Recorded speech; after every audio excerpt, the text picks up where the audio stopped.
Dynasty trade deadlines are coming up, which means you are almost out of time if you want to strengthen your starting lineup heading into the fantasy playoffs.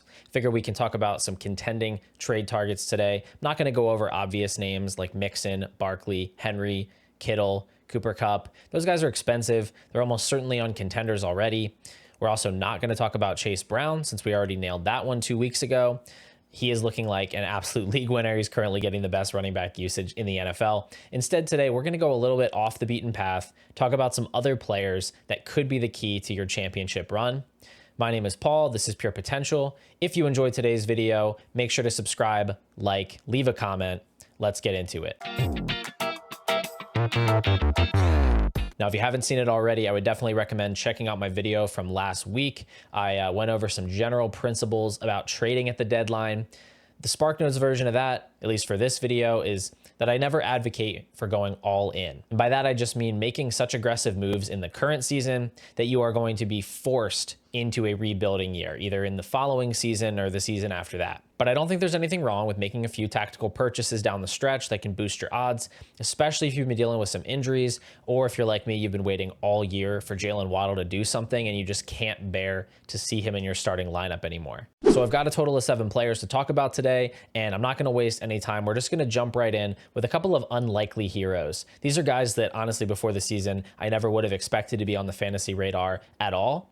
And now they look like they could be key contributors in the fantasy playoffs. And the first of these guys is Jauan Jennings, who seems to be in the midst of a very rare year 4 breakout. He had that huge game in week 3 with Deebo Samuel out. He had 175 receiving yards, 3 touchdowns. And it was easy to just say at the time, yeah, this is a fluke game, right? The 49ers offense is really good. That was a good matchup, whatever. Jauan Jennings' dynasty value didn't really move that much after that. Like some people were trading 3rd round picks for him or whatever, but nobody thought this is a real thing. And it's because he's in his 4th year. He's never really had a sizable role before. Really, the only impressive game that I can remember in his career was the Super Bowl, where he kind of came out of nowhere as well. But he's been increasingly difficult to ignore in recent weeks. He's played 3 games this year without one of Deebo Samuel or Brandon Ayuk. And Jake Tribby from Fantasy Points lays this out really nicely. 119.7 receiving yards per game, 19.6 expected fantasy points per game, 29.3 actual fantasy points per game, and a 42% first read target share. So over the full season, those marks would rank 1st, 3rd, 1st, and 2nd among pass catchers, respectively.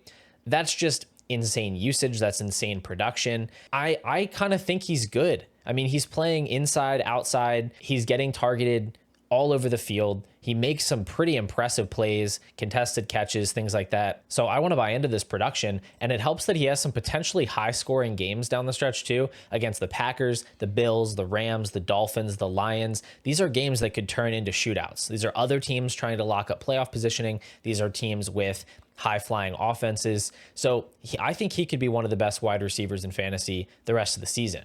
And I was fortunate enough to acquire some Jauan Jennings cheap in a few leagues prior to week 11, because this week really feels like the week that people are starting to acknowledge that maybe this is for real, that this isn't a fluke. I'm noticing that the drumbeat is getting louder, but I still think he's gettable in a lot of leagues because he's already 27 years old and the long-term outlook is murky. Right? You still have Deebo Samuel there. You have George Kittle there. Brandon Ayuk is on that big contract. He's going to come back at some point next season. Ricky Pearsall still has that 1st round draft capital attached to him. He's going to be going into year 2. So there are definitely managers out there that are going to see this as maybe the best opportunity to sell Jennings while he has kind of this 5-6 week stretch ahead of him where he's useful. So if you do find the right manager, I think your 2025 second, maybe your 2026 second can get that deal done. I am more than happy to pay that price at this point. And then our other unlikely hero is Taysom Hill, who absolutely came out of nowhere in week 11 with one of the most insane stat lines we have ever seen. He had 138 rushing yards and 3 rushing touchdowns. He had 50 receiving yards on, I think, like 8 receptions. He even had 18 passing yards and 42 kick return yards. So it was a ridiculous game from Taysom Hill. He scored over 40 fantasy points. Apparently, the interim head coach for the Saints, Darren Rizzi, really loves this guy. He wants to get him more involved in the offense. He's obviously not going to score 40 points every week, but this Saints offense seriously lacks weapons. Like right now, after Alvin Kamara, it is Marquez Valdes-Scantling, it's Foster Moreau, Jawan Johnson. So there's just not that many places to go with the ball. And I think we could see a pretty healthy dose of Taysom Hill the rest of the season. And because he's this 34-year-old gimmick player who doesn't really have a position, if he's rostered by a non-playoff team, I think he can pretty easily be had for a 3rd-round pick. I don't see a lot of managers holding on to him thinking, oh yeah, this is the beginning of the breakout for Taysom Hill. He's going to carry this value into next season. I think most people realize like this is a lightning in a bottle situation, right place, right time for Taysom Hill. So I think you can very easily snatch him away from a non-competitive team.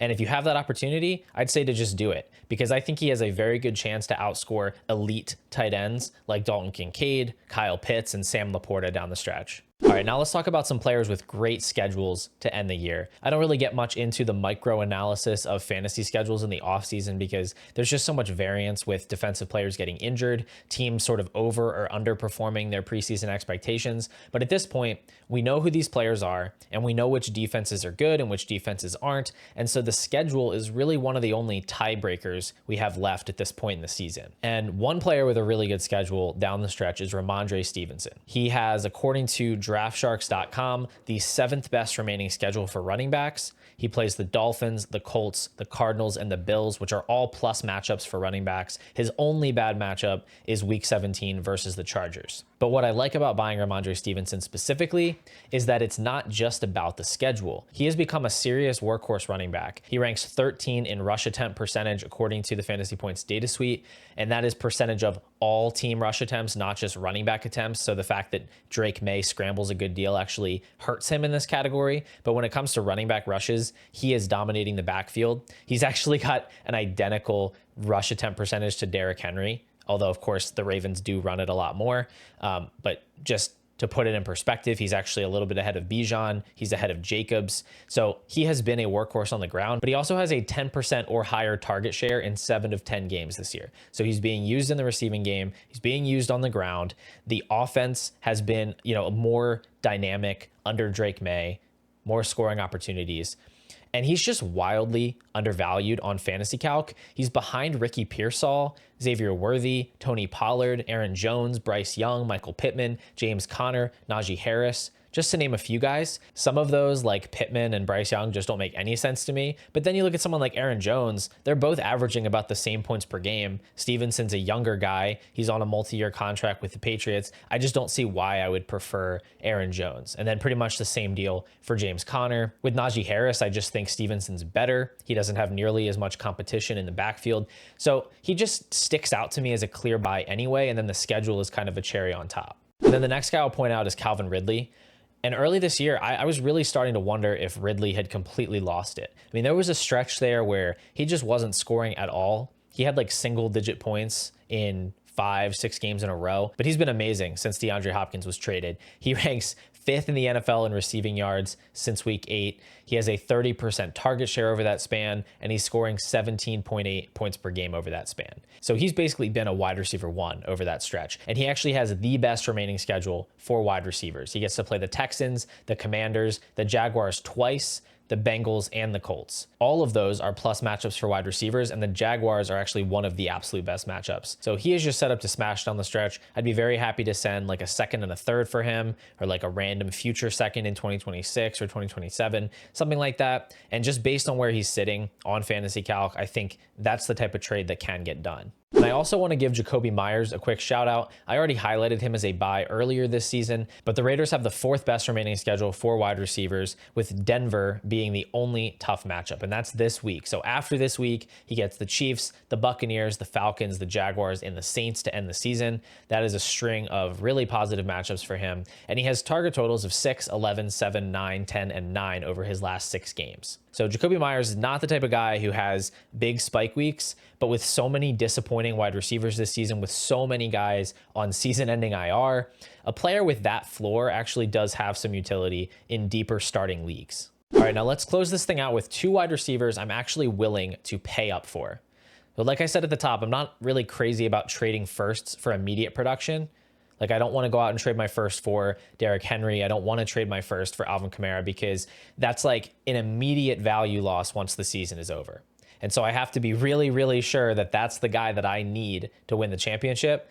Otherwise, I'm just bleeding value. But in this case, I'm happy to make an exception because these two guys are not depreciating assets. I'm not just taking a loss when the season is over. So what I would be looking to do with these two wide receivers is just trying to buy them at their market value, knowing that they're set up to be very productive down the stretch and not really lose me any value in the offseason. And the first is T. Higgins. And not to victory lap too hard, but I did highlight Higgins as a buy way back in like week 5 when he was just coming back from his first injury of the year and his peripherals were looking amazing. He had a couple of good games, got hurt again. But you fast forward to week 12, he's the wide receiver 6 in points per game at 18.5. And he actually has a higher target share than Ja'Marr Chase. Chase is obviously smashing in fantasy. He's making really, really big plays. His yak ability is unreal, but Higgins is actually leading that team in target share. He's balling out right now. Joe Burrow is playing incredible football. The offense is rolling on all cylinders, but his fantasy calc value really hasn't adjusted as much as it should. And I suspect this is just about the injuries. There are people that are never going to kind of forgive him for missing so many games. And so I think there are some trades in the database that are dragging his value down where he's being moved for less than he should. But as far as where he's sitting in the rankings right now, he just sticks out as a very clear buy. He's behind JSN, he's behind Tyreek Hill, gladly taking him over those guys. I would be extremely happy to send my 2025 playoff first for T. Higgins, add a little plus on top if you have to, a couple of thirds, even a late second is fine with me. I would also happily swap James Cook, Devonta Smith, Jaden Reed, who are all ranked ahead of him on Fantasy Calc. So I think you have options here where you can offer picks, but you can also offer other young players in kind of a 1-for-1 swap where you're getting the more productive guy for the rest of this season. And then my last player for today is George Pickens. This is basically the exact same case as T. Higgins. He is a young wide receiver. He's peaking at the right time.